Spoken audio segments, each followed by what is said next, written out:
Mendapat julukan pertapa dan pendeta yang gila, nama Grigori Rasputin merupakan salah satu tokoh yang legendaris dan kontroversial pada akhir dinasti Romanov, sang Tsar Nicholas II dari Rusia. Rasputin sendiri adalah seorang pemuka agama dan tokoh spiritual, atau jika kita mengambil istilah lokal, Rasputin sendiri bisa diartikan sebagai seorang dukun. Pertemuan Rasputin dengan Tsar Rusia juga bukanlah pertemuan yang disengaja saat itu. Waktu itu Tsar Rusia Nicholas II memang mempersilahkan orang asing untuk masuk ke rumahnya. Hingga hal itu pun seperti membuat parasit, hingga mengganggu kelancaran dari pemerintahannya selama bertahun-tahun. Selanjutnya pertemuan kedua antara Rasputin dan Tsar Nicholas II terjadi pada 18 Juli 1906.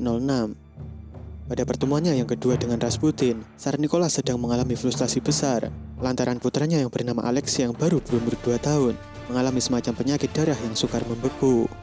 Akibatnya satu-satunya pewaris tahta kerajaan itu pun rentan kehabisan darah apabila ada sedikit luka di bagian tubuhnya.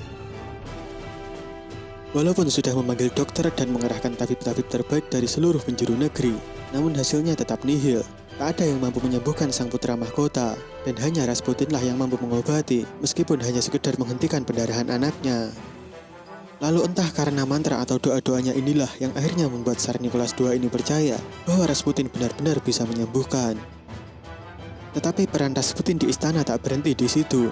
Lebih jauh lagi bahwa Rasputin sebenarnya mempunyai peran sebagai semacam penasehat bagi sang Tsar Nicholas II.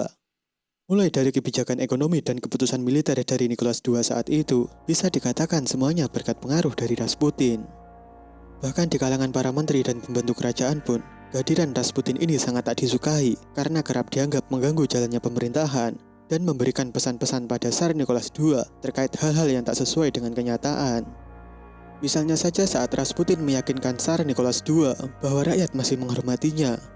Namun kenyataannya situasi rakyat dan situasi politik di luar istana sedang kacau-kacaunya. Revolusi sudah siap digaungkan oleh rakyatnya, tapi sang Tsar Nicholas tetap percaya bahwa ucapan Rasputin adalah yang paling benar.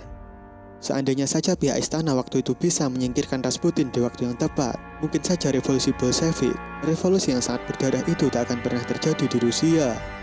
Dengan demikian, Rasputin ini justru dianggap membawa kehancuran bagi keluarga Romanov, di mana Tsar Nicholas II beserta istrinya dan kelima orang anaknya, Olga, Tatiana, Anastasia, Mariana, dan Alexei, semuanya tewas di tangan kaum Bolshevik pada tahun 1918. Hal yang sama juga terjadi pada Rasputin. Hidupnya diakhiri dalam sebuah jamuan makan malam. Rasputin awalnya diracun menggunakan cyanida, yang dosisnya setara untuk menewaskan 10 orang dewasa.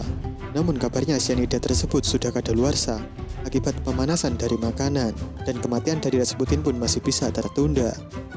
Rasputin kemudian ditembak dari belakang oleh Felix Yusupov dan rekan-rekannya, namun masih bisa hidup.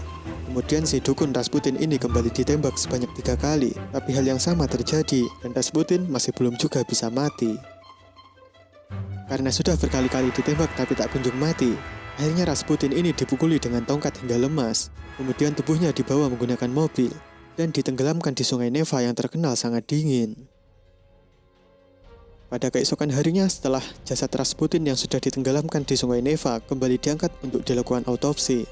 Saat autopsi berlangsung, dokter menemukan keanehan bahwa sang dukun meninggal bukan karena diracun atau ditembak, melainkan sang dukun ini tewas karena tenggelam.